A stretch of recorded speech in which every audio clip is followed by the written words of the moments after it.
हम बहुत जल्दी इम्पैक्ट हो जाते हैं कि हाँ हाँ हाँ माँ जो है एक आदमी के लिए माँ बहुत जरूरी चीज है और सबसे ज्यादा जरूरी माँ है। आपने एक उल्टी बात कही, आपने बोला कि जिस समाज में माँ पूजी जाएगी वहां तो औरत का बुरा हाल होना ही है। मैं आपसे अर्ज करूं, इसका थोड़ा सा अगर आप लोग पेशेंस रखें तो मैं 2-3 मिनट लगूं। जरूर।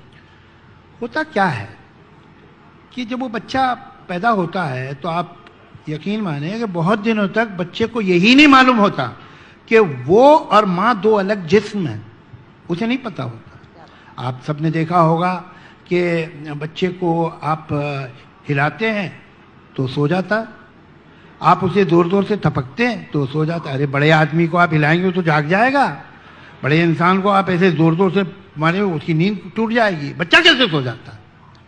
उसकी वजह यह है कि बच्चे ने माँ के पेट में धड़कनें सुनी है कॉन्स्टेंटली, दिल की धक धक, जो माँ के दिल की धड़कन थी। तो जब आप उसे ऐसे पैट करते हैं तो उसे वो फीलिंग होती है कि वो धड़कन आ रही है, तो उसे इत्मीनान हो जाता है कि मैं सेफ हूँ, मैं तो वहीं हूँ जहाँ था। जब आप बच्चे को हिलाते हैं तो वो जो जूसेस थे जिनमें वो हिलता था इस तरह से, उसे ऐसा महसूस होता है कि मैं वहीं हूँ, तो मैं सेफ हो जाता। उसे ये अरसे बाद मालूम होता है कि माँ और मैं दो अलग जिस्म हैं, दो अलग इंसान हैं। और उस गम को कम करने के लिए वो एक माँ जैसी चीज ढूंढता है, टेडी बेयर या एक ब्लैंकेट। वो चीज हमेशा नर्म होगी, गर्म होगी, मुलायम होगी, माँ की तरह। वाह। कि अब माँ तो नहीं है, अलग है, तो कोई चीज तो रख लूं अपने पास माँ जैसी। ये बच्चा जब बड़ा होता है तो वो देखता है कि उसकी माँ के साथ जाती है, उसका बाप उसे ह्यूमिलेट कर रहा है, उस की दादी उसे कर रही है, उसकी आंट उसे ह्यूमिलेट, उस घर में वो लड़की, वो औरत जो उसकी माँ है वो ह्यूमिलेट हो रही है। ये बच्चा चूंकि माँ से किस्मत जुड़ी है तो सोचता है कि मैं बड़े होकर अपनी माँ के लिए कुछ करूंगा, और माँ के लिए उसके दिल में बेपनाह कंपैशन और लव और मोहब्बत पैदा होती है और वो पूछता है अपनी माँ को। लेकिन जब वो बड़ा हो जाता है तो वो माँ का बेटा तो है, लेकिन अब वो खुद भी मर्द हो चुका है, अब उसे दूसरी औरतों पे जुल्म करना है।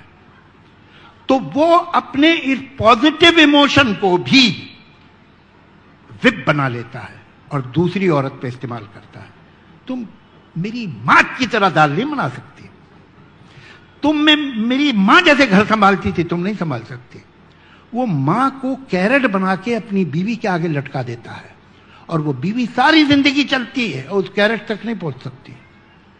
हर मां, सास जो है हमारे समाज में, हर सास जो है अपने बहू से बेहतर दाल बनाती थी। यानी 5000 साल से खाने का स्टैंडर्ड नीचे जा रहा है।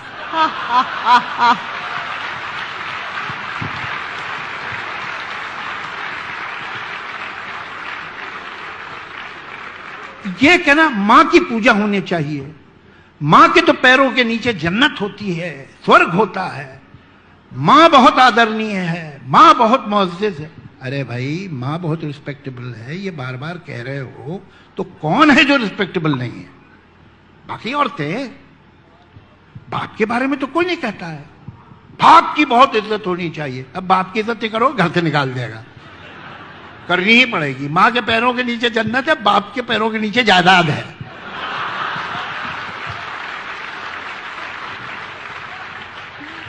तो ये जो है मां की बहुत इज्जत करो, तो ये एक लाइसेंस है कि मां की इज्जत करो, बाकियों को छोड़ दो। और मां कौन सी मां की इज्जत? मेरी मां की इज्जत होनी चाहिए, ठीक है। मेरे बच्चों की मां की इज्जत नहीं होनी चाहिए। और मेरी मां की इज्जत कब होनी चाहिए? मैं पैदा हुआ था 17 जनवरी को, 16 जनवरी को मेरी मां इज्जत के काबिल थी कि नहीं?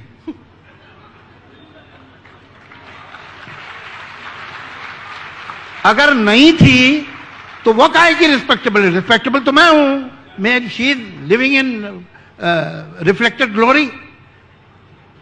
ये सब बकवास। हर औरत की इज्जत होनी चाहिए, मां ही की क्यों? तो जिस समाज में बहुत इंसिस्टेंस है मां देवी है, अरे मां इंसान है, देवी नहीं है। तुम उसे वो राइट तो देना नहीं चाहते जो इंसानों को मिलते, उसे देवी बना के पेडेस्टल पे बैठा देते हो। बहुत अच्छी बात, बहुत अच्छी बात कही। कमाल है। बाप देवता है कोई नहीं कहता, कभी सुना आपने? मैंने तो नहीं सुना। जी बिल्कुल। तो चलिए, मेरे तो सवाल पूरे